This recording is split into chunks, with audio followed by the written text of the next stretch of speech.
Hi once again everyone, it's Eric here with weather for Weather Geeks, the Monday evening edition for the 29th day of January. We had a really nice Sunday, and today wasn't bad really. It was cloudier than Sunday, but it got into the mid-40s this afternoon before things started going downhill this evening. Let's get right to it this evening and show you the cold air on the march. Compared to the 7 o'clock hour Sunday evening, temperatures are as much as 18 to 20 degrees colder in Detroit, Toledo, Indianapolis, down to Cincinnati, Louisville, and towards St. Louis. We've just begun our slide here in the Youngstown area, 4 degrees colder than 24 hours ago, but we got a long way to fall before the night is through. Now, when I recorded weather for Weather Geeks, it was about 7:19 this evening.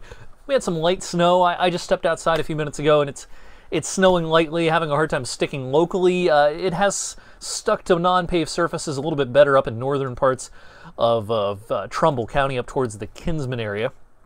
But nonetheless, as we get into the evening, and not only air temperatures, but road temperatures continue to cool, the snow will stick a little more efficiently. Radar loop shows the snow continuing to pivot in. A lot of this is going to be pretty light tonight, but occasionally it'll get a little bit heavier. This is a fairly weak system with a limited amount of moisture, but still somewhat efficient in its snow production. So I do think that you're going to wake up tomorrow morning to some snow on the ground just about everywhere. Our model here shows temperatures falling back into the mid-20s in just a few hours, and then into the lower 20s by midnight or so. The steadiest of the snow is likely to kind of wind down maybe between 2 and 4 a.m. on average. And so as a lot of people get up to head to work and school tomorrow morning, I don't think much is going to be falling from the sky. A little light snow, some flurries, but probably nothing of any significance by the time the sun comes up at 7:15, 7:30 or so. Now, that being said, of course, it's going to be much colder, and meltwater, and of course a couple of inches of snow on top of that. It could be, slick, certainly on anything untreated tomorrow morning. And it's going to be cold all day tomorrow with temperatures in the lower 20s at best in the afternoon. One thing I'll be keeping an eye on tomorrow is the potential for a wobbly lake effect band that has a connection all the way up to Lake Huron. It's not shown on the model here, but I wouldn't be surprised if there was a wobbly little band meandering somewhere across northeast Ohio. And wherever that thing is, if it comes to fruition, there could be some bonus small accumulations and some locally reduced visibility for a time during the course of Tuesday. More on that in just a second. As far as tonight's snow, this is going to be a general couple of inches, I think, for most of us. Now, the amounts will get higher as you go up towards the snow belt area, even though this is not really lake effect at all. This is where the heaviest amounts will be, from northern Geauga County up through kind of the heart of Ashtabula County into parts of Crawford and Erie County, PA. Some places might see a half a foot worth of snow in that zone. I've got us in a general 1 to 3 across the viewing area. I think 1 inch is pretty attainable for just about all of us, and that's why I have the most likely accumulation, getting a little more specific, somewhere between 1.5 and 2.5 inches of snow for the most people tonight. I think your odds are a little higher to be at the top end of that range the farther north you are, the farther south you are, maybe down towards Route 30 in Columbiana County. I suspect you'll be a little closer to the bottom end of the range, probably 2 inches or less. Your chances of getting some bonus 2.5 to 3 inch amounts, I think, go down as you head off into our southern areas, but enough to cause some inconveniences, that is for sure.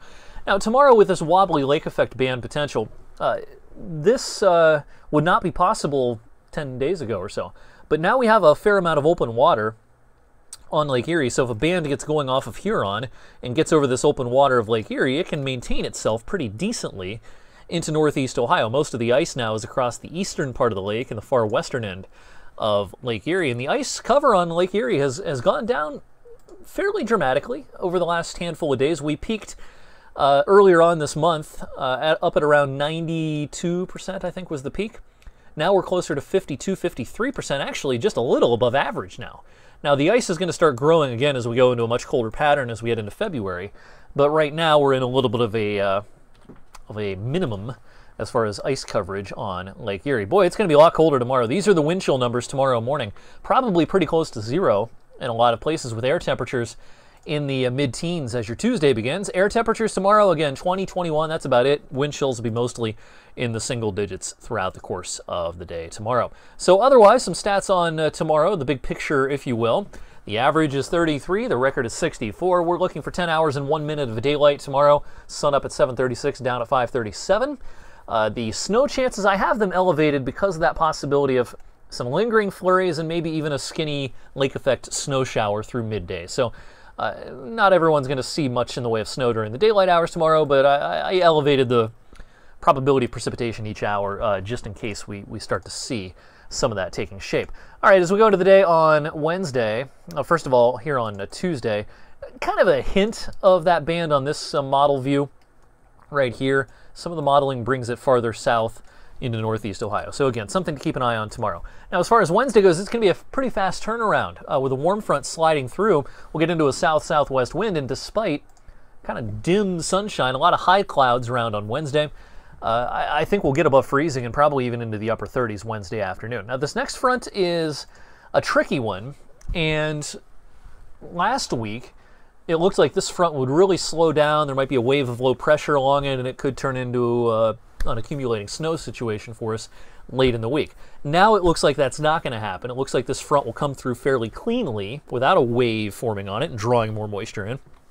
And so we'll probably get some snow showers on Thursday, maybe even some raindrops for a while, but it doesn't look like much in the way of significant snow for Thursday, and then a fresh batch of Arctic air behind that. This is the 8 to 14 day outlook, so as promised, as we head into the month of February, we're going to get into a colder pattern east of the Rockies, west of the Rockies. Boy, what a blowtorch pattern this is going to be as we go to the month of February. Very dry as well.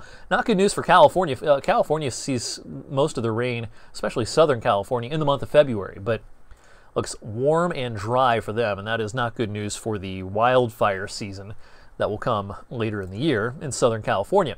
All right, back here at home, as far as the longer range goes, let's take a look at the European weekly temperatures here.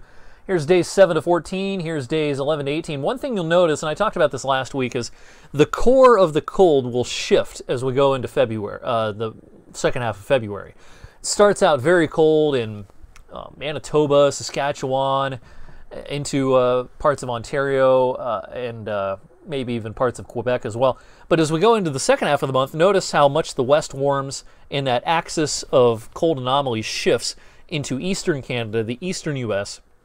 It's a pretty cold run of the European model through the end of February, and even some hints that March could start out kind of cold, colder than average as well. So I think we're still on track for our February forecast to be a colder than average one. I'll put out an official February forecast middle of this week. The first is on Thursday, so I'll probably do it Wednesday evening.